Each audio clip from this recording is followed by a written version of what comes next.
Kata Nabi, bila anda temukan di dalam kehidupan bermasyarakat ada orang luar biasa, usahanya maju, duitnya banyak, bisnisnya meledak, tapi ama ibadah ora doyan, ama solat enggak mau, ama ngaji kurang mau, ama sodakoh kurang mau, maksiat doyannya, badannya sehat, duitnya banyak, badannya keker, tapi kurang mau ibadah, demennya maksiat. Yakini itu bukan nikmat dari Allah. Jangan kau ngiri sama dia, jangan kau pengen kayak dia. Duit banyak, ngaji enggak mau, salat enggak mau. Itu bukan nikmat dari Allah, tapi namanya istidraj, diambulin. Bila kita oleh sekarang berkekurangan rezeki, sekarang kita mengalami kesulitan, tapi kita masih demen ibadah, masih demen majelis ilmu, masih demen ibadah malam, jangan bersedih. Itu kenikmatan yang tidak diberikan oleh banyak orang. Orang kafir juga dikasih duit mah, tapi enggak dikasih ibadah sama Allah.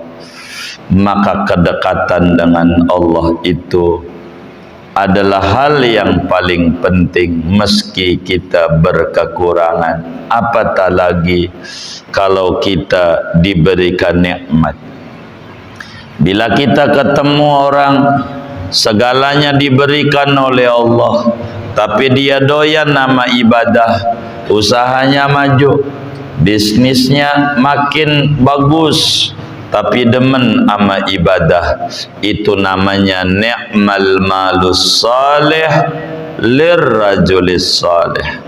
Sebaik-baiknya harta lewat pura-pura merem di tangan orang baik. Sudah itu begitu.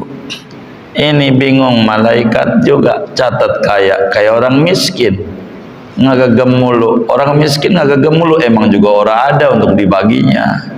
Ini ada, maka dikata ada, tapi enggak bagi.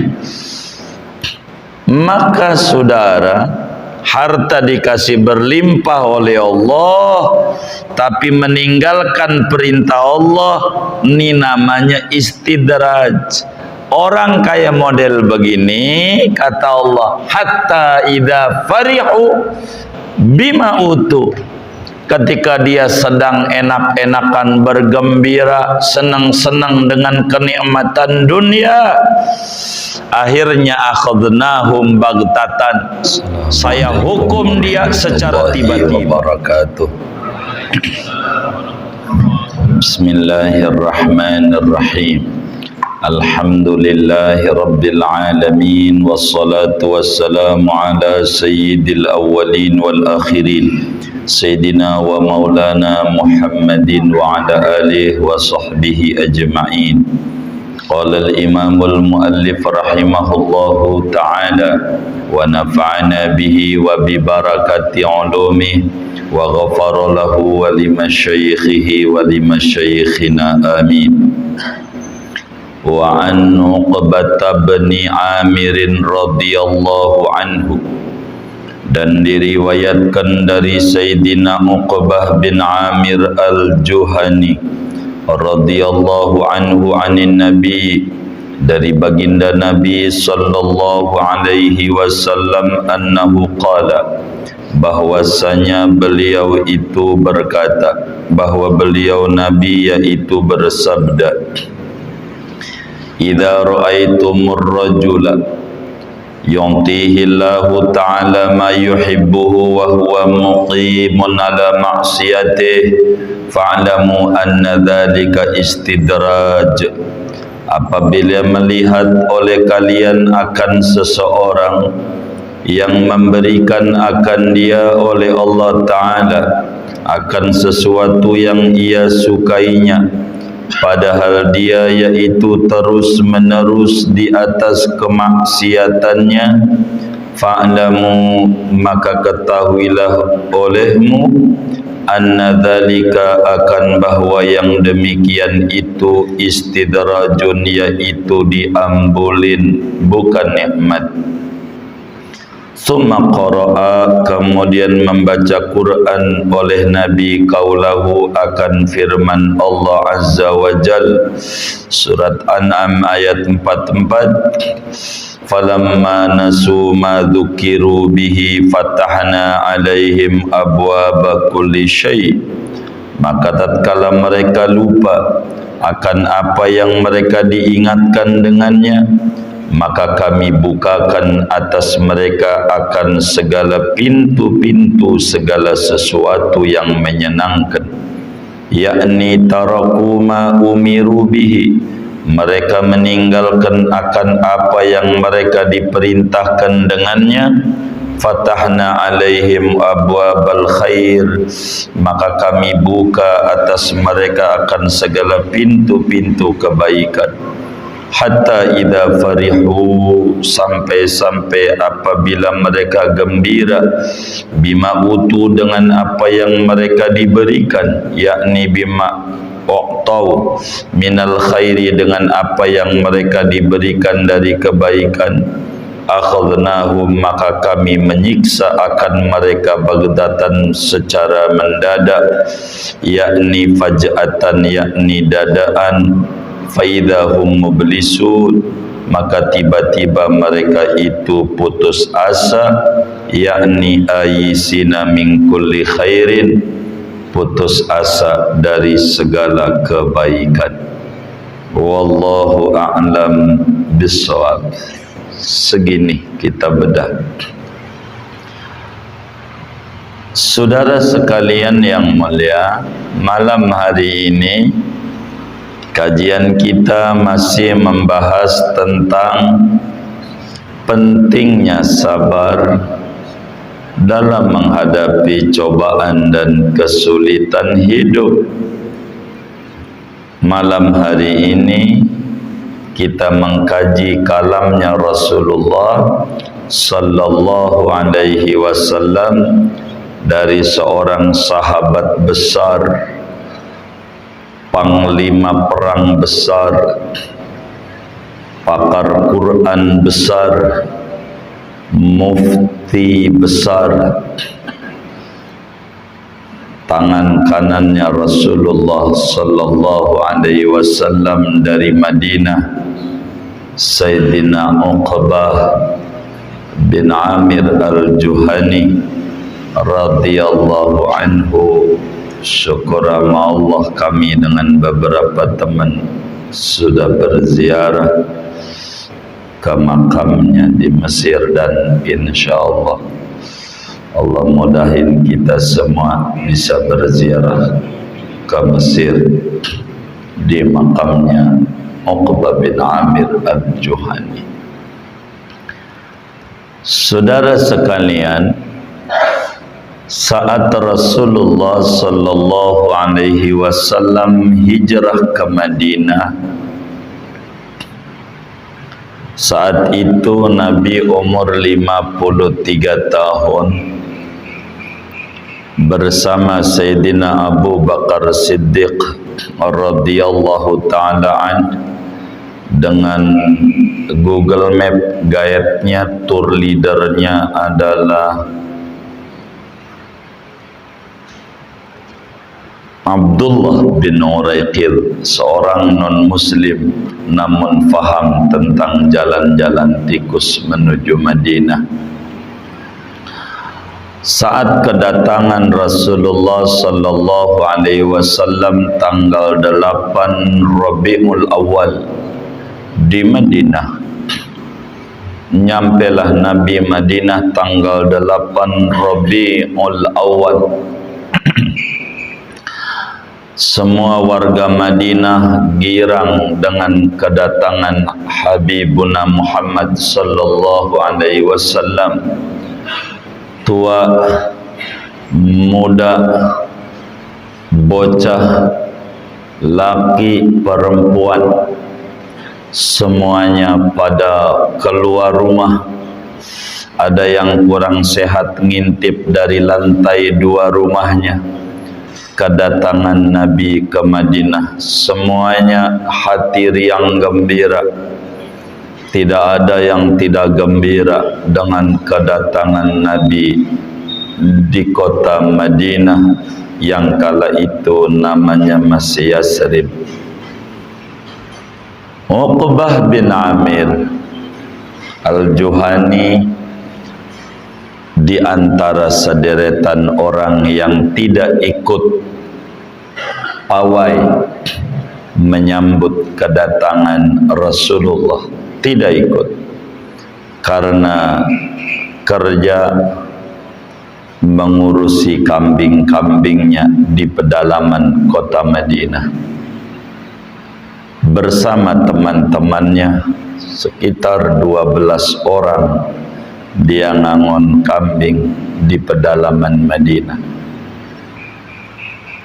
Bukan tidak tahu, Uqbah kala itu tahu kedatangan Nabi, orang pada datang.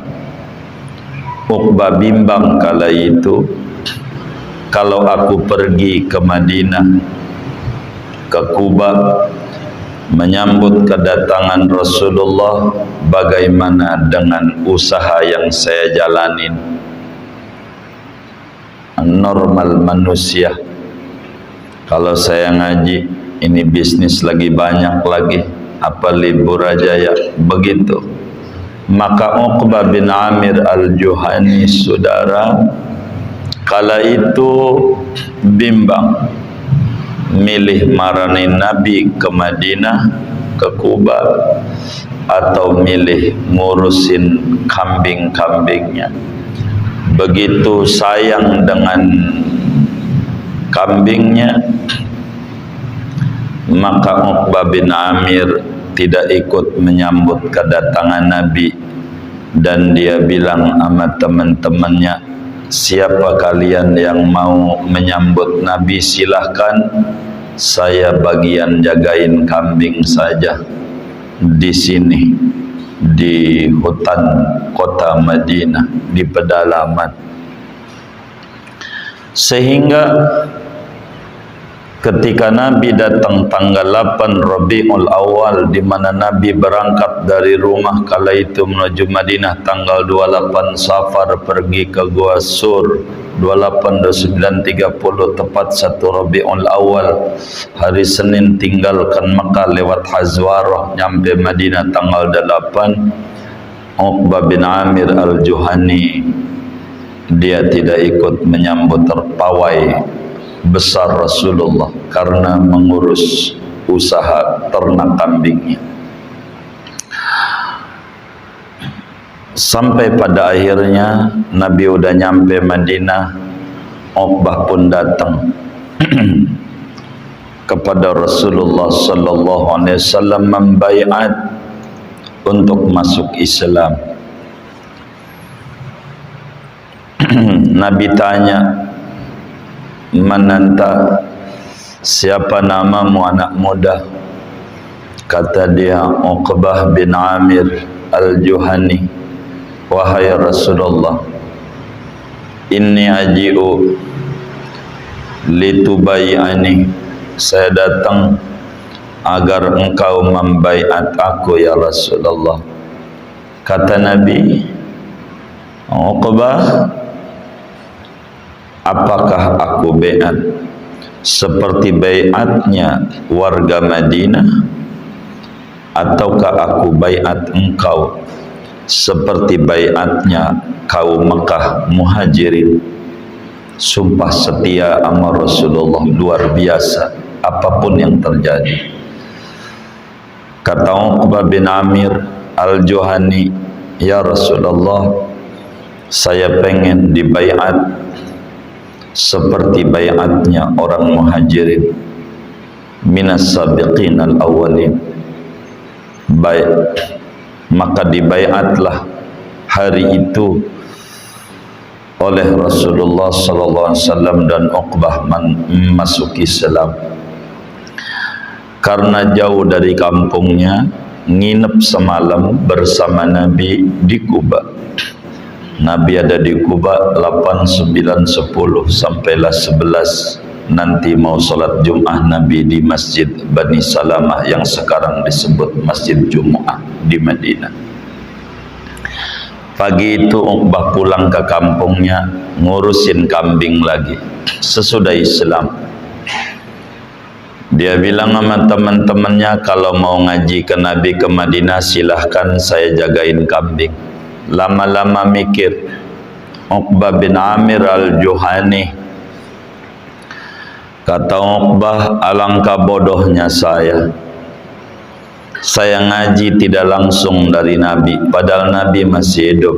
Harus lewat temennya ngaji ke Madinah, pulang ngaji dari Nabi, dia baru ngaji. Tadi diajarin apa sama Nabi? Ajarin saya. Tidak langsung dari Nabi, dari teman-teman sesama penggembala. Lama mikir Uqbah, rugi saya. Alangkah malangnya saya tidak bisa memandang langsung wajah Rasulullah. Bahasa kampungnya persetan doang dengan kambing. Wah, kagak penting harta, yang penting buat saya dekat dengan Rasulullah. Gua harus ngaji sama Nabi, langsung memandang wajah mulianya Rasulullah. Rugi saya ngurusin usaha kalau saya tidak ngaji sama Nabi, mumpung Nabi masih hidup. Usaha gampang, orang masih hidup mesti makan. Saya tinggal lahirnya, saya punya kambing, terserah teman-teman mau diurusin mau kagak, yang penting gua mondok di Madinah kepada Rasulullah sallallahu alaihi wasallam. Sampailah kemudian Uqbah di Madinah, ditamanya sama Nabi, bagaimana kambingmu? Enggak penting Rasulullah kambing, yang penting saya dekat dengan engkau. Rugi bagi saya jauh dengan engkau manusia mulia, saya pengen ngaji ya Rasulullah. Diajarin sama Nabi ngaji Uqbah bin Amir, dan menjadi bodyguard Rasulullah. Dia tukang pegang bigalnya Rasulullah, kadang memegang unta Quswah, ikut Nabi. Uqbah bin Amir al-Juhani terus ikut Rasulullah. Disebutlah dia radifun Nabi, tukang boncengnya Nabi. Kadang satu hari kata Nabi, Uqbah mau naik enggak sama kendaraan saya? Saya bilang enggak, takut durhaka sama guru. Tapi saya bilang, baik ya Rasulullah, saya naik. Keledainya Nabi, Nabi yang nuntut. Begitu sampai akhirnya saya gantian, sering sama Nabi dalam dakwah. Nabi yang bawa bigal, saya yang bonceng. Tapi kadang Nabi jalan kaki, malah saya yang enak-enakan naik bigal demi hormat ama guru. Begitulah Uqbah bin Amir al-Juhani, amat sangat luar biasa. Meletus perang Uhud, maka Uqbah bin Amir termasuk pada front pembela Islam. Dia di depan dan termasuk orang yang selamat dari 70 yang gugur di medan juang. Uqbah bin Amir tidak gugur di medan juang, ikut Rasulullah sallallahu alaihi wasallam. Uqbah bin Amir tidak terpikir kala itu ke depan bagaimana, yang penting saya ikut Rasulullah. Enggak kebayang sama dia bahwa dia jadi ulama paling besarnya ulama, pakar qiraat Quran. Enggak terbayang sama dia. Dia enggak terbayang kala itu oleh Uqbah bin Amir bahwa dia menjadi orang yang menaklukkan negeri Damaskus. Dialah yang bisa membuka negeri Damaskus, dan dia pun juga menaklukkan kota Mesir sampai seantero Mesir semuanya masuk Islam di tangan Uqbah bin Amir. Tidak terbayang. Yang penting khidmat sama guru adalah hal yang paling utama buat saya, ikut Nabi. Begitulah Uqbah bin Amir al-Juhani, saudara sekalian yang mulia. Sampai pada akhirnya Rasulullah wafat. Uqbah bin Amir banyak mengajar Quran, jadi menyampaikan daripada hadis sedikit. tidak banyak. Dikala Umar bin Khattab jadi khalifah, dipanggillah karena beliau sebagai qari, suaranya merdu enak. Kata Umar, "Ya Uqbah, tolonglah kau baca Quran." Beliaulah baca Quran sampai Umar menetes air matanya. Saking nikmatnya Quran merdu dan penuh penghayatan ayat-ayat yang dibaca oleh Uqbah bin Amir al-Juhani. Uqbah bin Amir al-Juhani termasuk adalah muallim Quran, ahlul qiraat dari kalangan sahabat. Bagaimana orang-orang Mesir fasihnya Quran, semuanya banyak di antara didikan daripada Uqbah bin Amir al-Juhani. Beliau sampai menjadi gubernur di Mesir dan beliau membangun pondok di Mesir. Uqbah bin Amir sesudah menaklukkan Syam, Damaskus di tangan wilayah Islam di bawah kepimpinan Umar bin Khattab dengan panglima jenderal perangnya adalah Uqbah bin Amir al-Juhani, sampai menyeberang ke Mesir lewat Yordan, lalu kemudian itu menaklukkan Mesir di berbagai wilayah Mesir. Uqbah bin Amir al-Juhani sampailah beliau wafat pada tahun 58 Hijriah, makamnya di Mesir. InsyaAllah, moga Allah mudahkan tanggal 8 lah bisa kita 8 November bisa kita ziarah besok bersama kawan-kawan majlis di makam Uqbah bin Amir ini.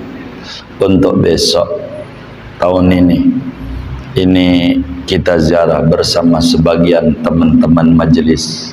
Dari tanggal 6 pertemuan mendatang ngaji libur, kami harus ke Malaysia dulu, baru ke Mesir, baru ke Madinah dan ke Mekah.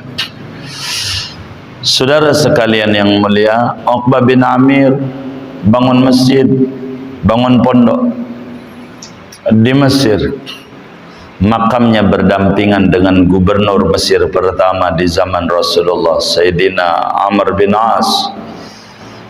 Kalaulah kita jalan sebelum Imam Syafi'i kira-kira 400 meter ke kiri, pertama kali ketemu makam Ibnu Hajar al-Asqalani, pengarang Bulughul Maram, Fathul Bari, Syarah Sahih Bukhari.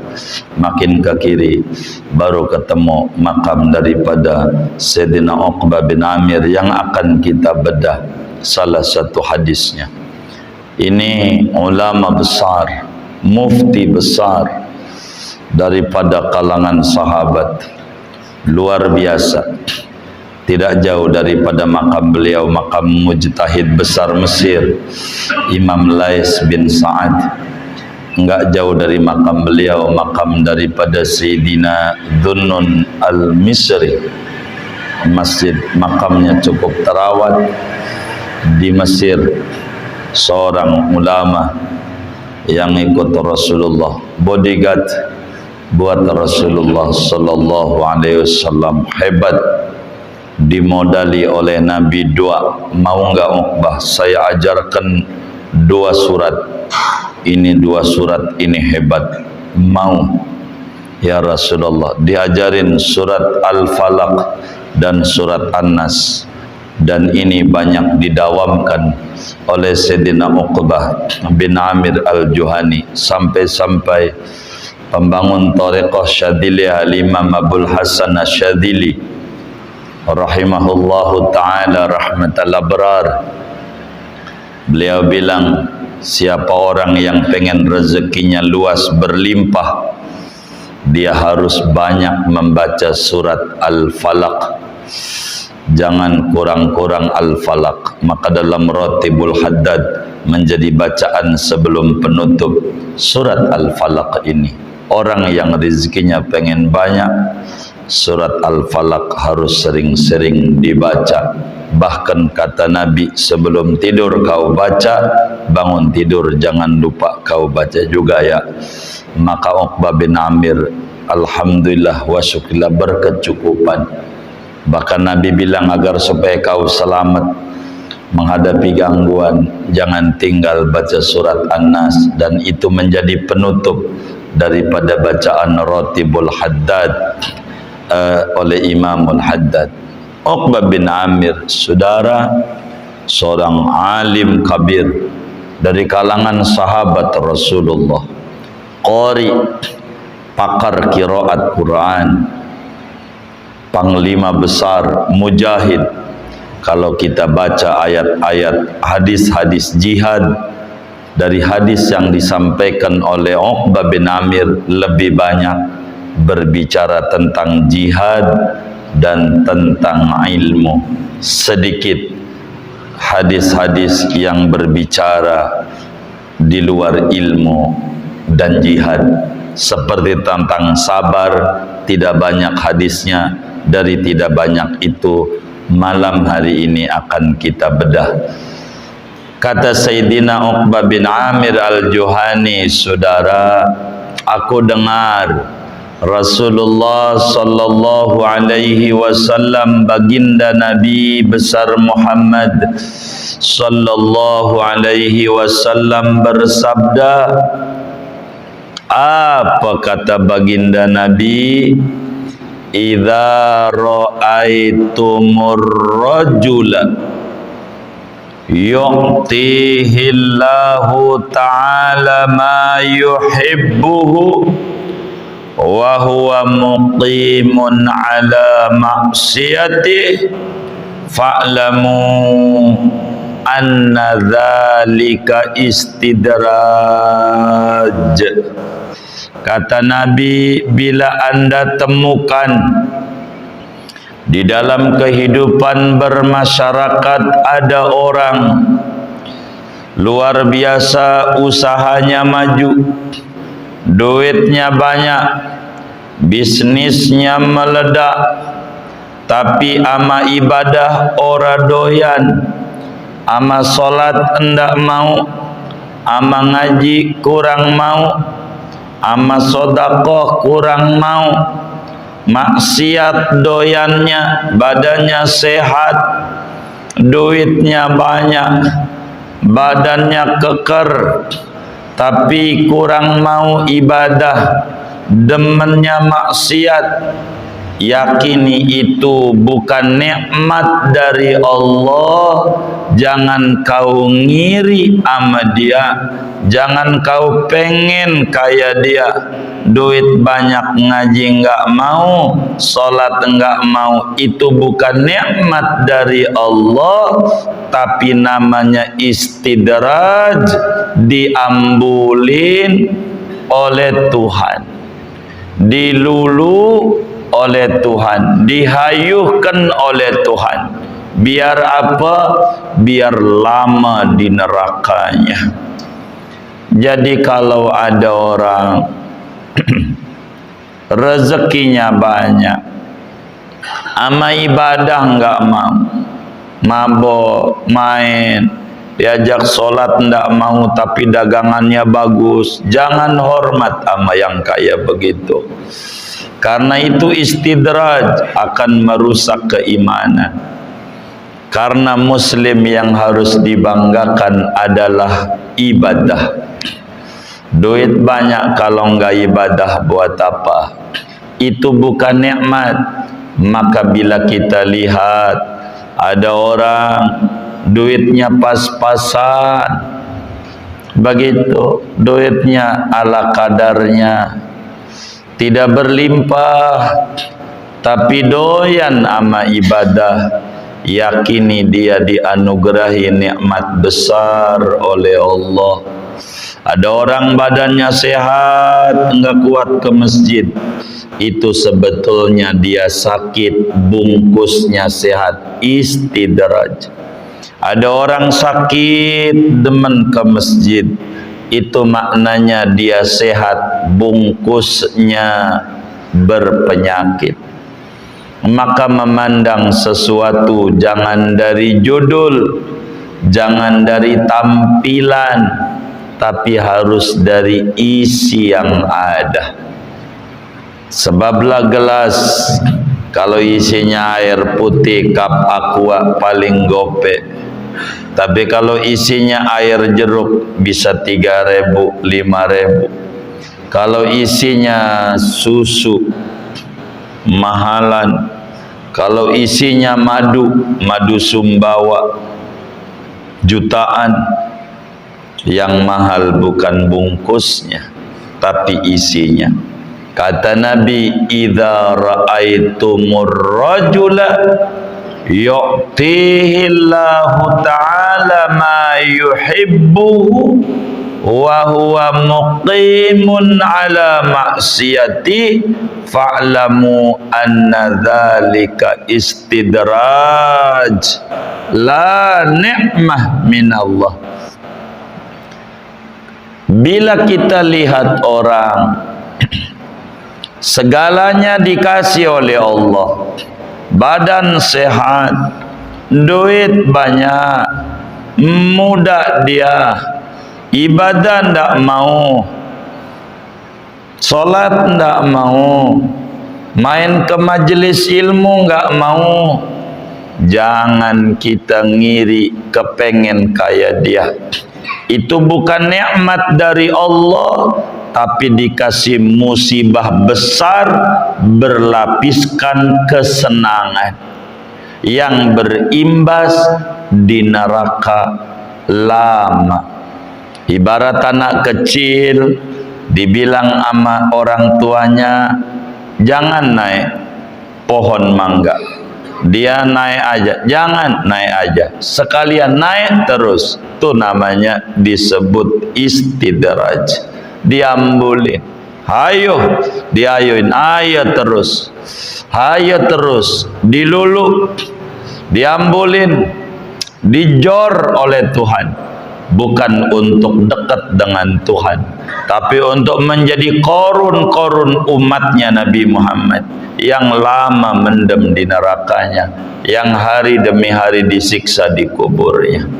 Maka saudara, bila kita sekarang berkekurangan rezeki, sekarang kita mengalami kesulitan, tapi kita masih demen ibadah, masih demen majelis ilmu, masih demen ibadah malam, jangan bersedih.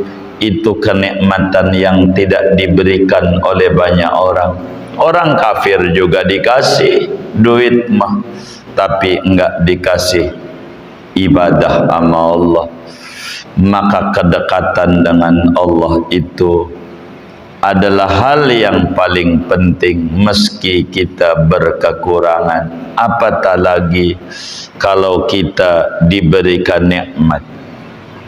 Bila kita ketemu orang segalanya diberikan oleh Allah, tapi dia doyan nama ibadah, usahanya maju, bisnisnya makin bagus, tapi demen ama ibadah, itu namanya ni'mal malus salih lirrajulis salih.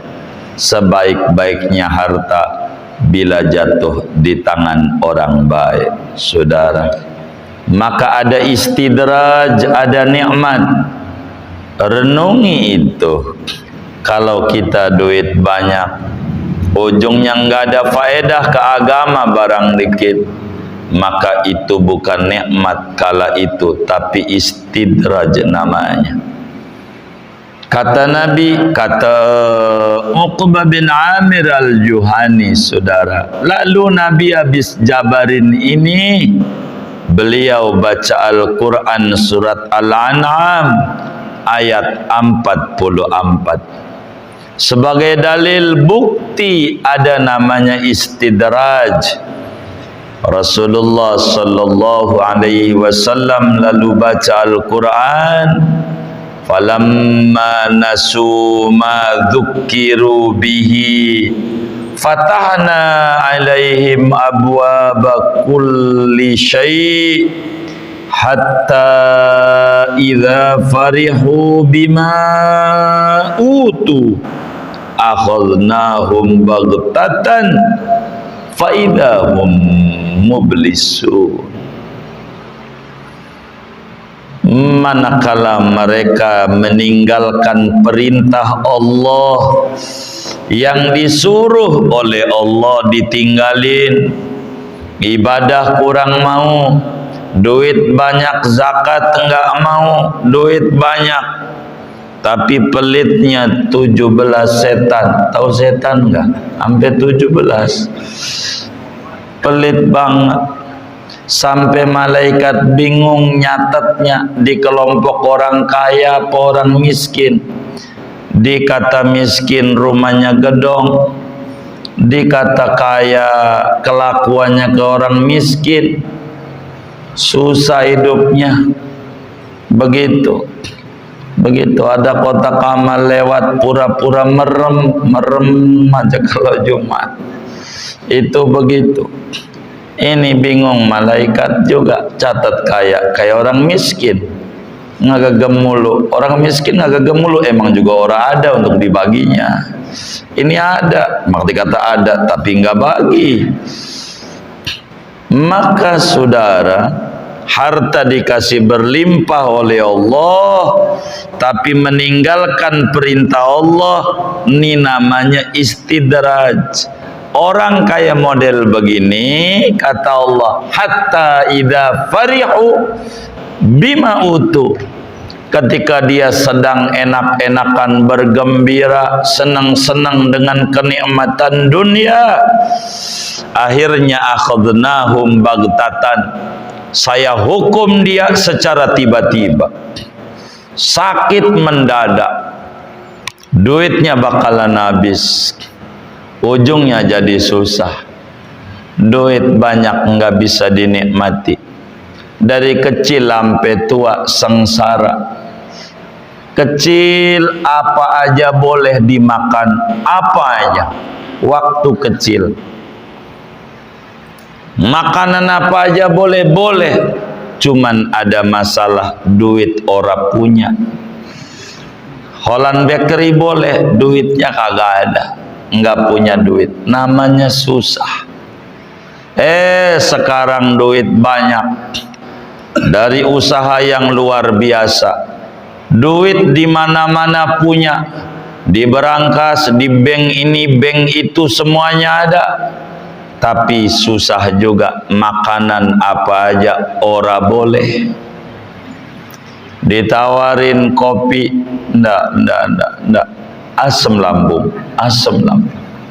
Sop iga, kolesterol. Sate kambing bang, sate kambing, darah tinggi, emping, asam urat, duren, kimia farma, tahu nggak? Darah tinggi. Abang nih mau makan apa? Nasi putih pakai garam sama minum air putih. Innalillah wa inna ilaihi raji'un. Buat apa capek-capek ngumpulin duit, lalu makanan halal jadi haram? Apa enggak disiksa hidup-hidup oleh Allah Subhanahu wa taala? Makanan halal kayak monster begitu, sengsara, sampai pengen makan durian ngumpet, enggak boleh sama anaknya, jangan mbak, jangan durian lagi, begitu. Kita takut juga sama anak, padahal duit dari kita. Tuh anak kontrakan yang dia pakai punya kita juga, duit kita, ora boleh, kagak boleh. Untuk beli duren ora boleh, untuk beli sop iga ora boleh. Kayaknya pengen jadi warisannya aja, kagak boleh. Kecil sengsara, tua sengsara, Kalau nanti masuk surga aja mending lah, kalau nanti ujungnya neraka cilaka 12. Di dunia sengsara, di akhirat sengsara. Dikata emping semurat yang kagak-kagak aja. Ono orang rangkas bitung, pagi makan emping, siang dikit sayur asem daun meninjau, emping juga. Zuhur yang merah-merah kulit meninjau, dioseng-oseng kasih teri lagi meninjau juga. Sore emping juga meninjau juga. Maka ono orang rangkas bitung dari bupati ampe RT-nya asem murat muanya. Kagak. Hidup dibikin sengsara buat apa? Hidup enggak dinikmati. Cuman kita nggak paham apakah di kebun nanas kalau orang wafat dikasih kain kafan, dikasih kantong kayak begini enggak? Kain kafan nih ada kantong enggak? Hah? Enggak, duit orang dibawa mau ngapain? Makan tuh duren, yang penting jangan banyak. Atu biji gitu, sisanya sedekain. As-shadaqatu tadfa'ul bala, sedekah tuh tolak bala. Yang bakal darah tinggi kalau habis 50 tuh mau darah tinggi. Kalau 50 atu mata aja, sisanya bagi. Karena nafsu itu kalau udah pengen terus murah aja di hati. Tuh bocah ya kagak ngerti banget sama babak, gua kan pengen duren, kagak boleh gitu. Akhirnya dia nyolong sama temennya, lu beli tuh duren Kimia Farma, bawa ke rumah lu, ntar gua mau main. Sampai begitunya, barang halal kayak dapet nyolong. Ada nggak yang model begitu tuh? Yang mana orangnya? Curiga saya ini. Coba saudara, jangan dibikin susah lah. Kata Imam Ali Zainal Abidin, cicitnya Rasulullah, makamnya di Baqiyah. Aji betul liman yahtami bitta'am lima baratih wala yahtami minal dzunub lima arifati. Aku heran sama orang kampung ama makanan halal pantang, baradahal patut diduga belum pasti. Ono kambing darah tinggi orang Arab atau ekor makan nasi mandi darah tinggi muanya, baru patut diduga. Namun herannya enggak pantang dari dosa yang udah pasti bahaya. Pantang mau jangan makanan halal, dosa. Jangan kongko di gardu udah tua-tua, kongko mulu kongres kongko ora beres, yang diobrolin kagak ada, begitu hasil juga kagak, ono dikurang-kurangi. Begitu saya heran sama dosa kagak pantang yang pasti bahaya, tapi sama makanan halal nikmat dari Allah dikata penyakit. Padahal Allah udah bilang ana inda dhonni abdi bi, aku tergantung pola pikir hambaku. Bila duren yang enak begitu monster ada darah tingginya, ku jadikan darah tinggi buat dia. Bila dia berkata ini obat dari Allah, nggak mungkin Allah kasih makanan kalau bukan obat, ku jadikan obat buat dia. Begitu. Ama dokter Kristen percaya 100%, ama Rasulullah kurang, bermasalah pada kita. Jangan dibikin susah. Yang makan duren mati, yang pantang modar juga. Makan biar dikit. Lihat orang puasa ngiler dari pagi, puasa jam 7. Jam 7 tuh mananya baru 2 jam dia puasa, udah bilang sore kelapa muda. Puasa aja belum tentu kelar udah ngomong buka aja. Ada nggak yang model begitu tuh? Udah ngomong buka aja, diterima aja belum tentu. Tapi pas udah minum air putih mau kelapa muda kagak dimakan. Emang begitu nafsu. Beli aja kalau pengen, makan dikit aja colek. Begitu. Gitu. Ibang orang tua kita dulu emang juga orang ada duit beli duren atu. Bagaimana anak kayak biji tasbih 33 biar cukup, kasih air ekstrak duren namanya kinca. Itu biar cukup, yang penting ada baunya. Bau apa? Iya, emang anak banyak, duit dikit lah, ngapa kita duit banyak jadi susah. Enggak kayak pembantu, ya Allah, pembantunya ngopi udah kayak sholat 5 waktu, sehari 5 kali, di luar qobliyah ba'diyah. Kalau diundang di rumah temannya, makan sop iga 3 mangkok, sate kambing 50 tusuk, itu emping 3 toples. Ada 2 tipikal manusia. Yang pertama, memiliki segalanya tapi tidak menikmati. Yang nomor 2, amat sangat menikmati segalanya tapi tidak memiliki. Milih mana kalau pilihannya 2? Hah? Mana kira-kira? 2 doang pilihannya. Milih mana? Hah? Yang pertama apa yang kedua? Yang kedua, walaupun saudara nggak punya sawah, kan masih makan nasi. Nikmat dari Allah. Jangan ngeluh, kita orang majelis dibikin happy aja, bikin happy aja. Tapi nggak ada duit, dompet tuh diisi koran pos kota yang ada tulisan, nah ini dia tuh, taruh di dompet. Cewek juga langsung subhanallah, dompetnya kayak kuburan Cina. Udah, yang penting mau kagum aja orang, jangan diunjukin susah. Tuh baju compang camping, dekil, kumel, biar dikata sufi. Iya, sulit finansial sufi. Tapi si Opik udah datang, maknanya saya suruh udah ngaji. Jadi segini aja ngaji malam hari ini.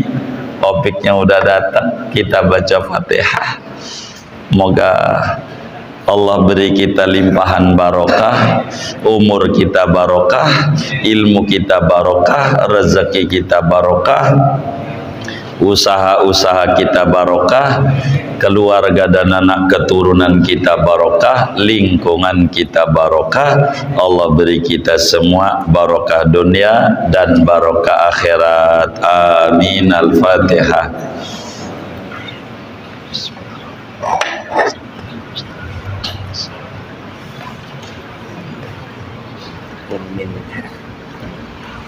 Ya, jamaah yang mulia, minta izin, minta ridho.